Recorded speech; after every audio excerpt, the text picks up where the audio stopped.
A regência, então, vai ser o comando, o domínio do verbo sobre o objeto.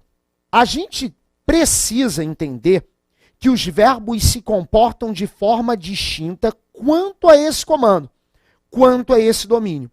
Isso faz com que possamos classificá-los quanto à sua predicação. Esse nome é muito traiçoeiro, porque ele faz a gente lembrar de predicado.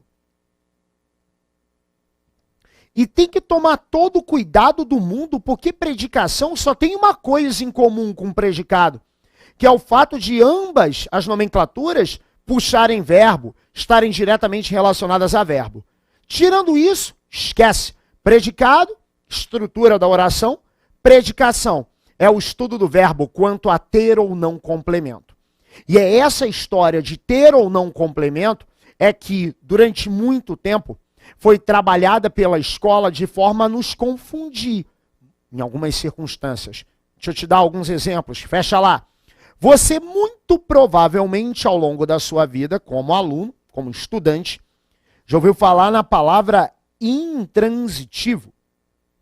E desconstruindo a palavra, como eu fiz com regência, reges, rei, comando, domínio, dá para fazer um negócio parecido aqui. E para a gente fazer isso, vamos dar uma olhada no in. In, que é o mesmo in de incompetente, que é o mesmo in de ineficaz, é o in que nega. E o que eu estou negando aqui? Algo que transita. O que fez com que durante muito tempo nós entendêssemos assim. No verbo intransitivo, algo não transita o quê? O seu significado. Então, se ele não transita, ele não vai para lugar nenhum, para termo nenhum, ele morre no verbo. Então, esse verbo intransitivo, durante muito tempo, foi chamado de o verbo de sentido completo.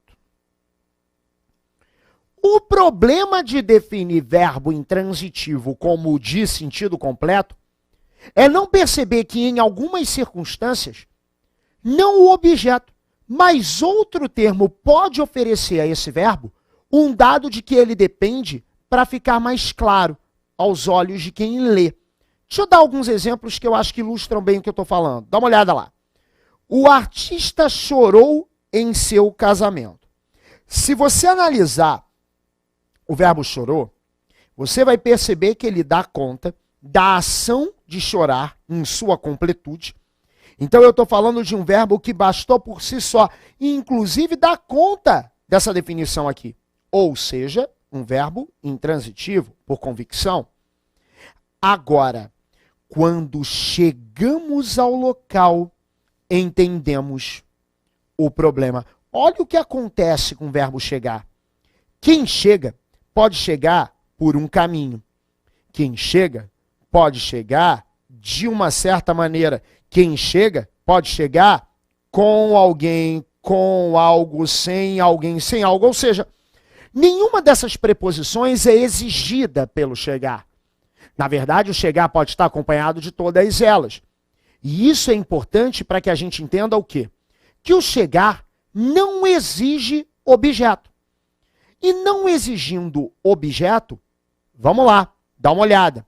Você tem um termo ao lado, que é o ao local, que não é objeto, como a gente conversou, já que não existe um A sendo regido, lembra? Comandado, dominado pelo chegar. O ao local está aqui para dar conta da posição a que se chega. Então é um adjunto adverbial. E isso deixa a gente um pouco em dúvida, porque se a vida inteira a gente aprende que intransitivo é o verbo que tem sentido completo, eu não consigo ver sentido completo no chegamos. Chegamos, parece que está faltando em muitos contextos alguma coisa. Então, para que essa definição fique mais clara, fecha lá comigo, vamos pensar em verbos intransitivos a partir de agora, não como o verbo que tem sentido completo. Vamos tentar pensar numa questão estrutural, e essa questão estrutural talvez deixe mais seguro o nosso trabalho assim.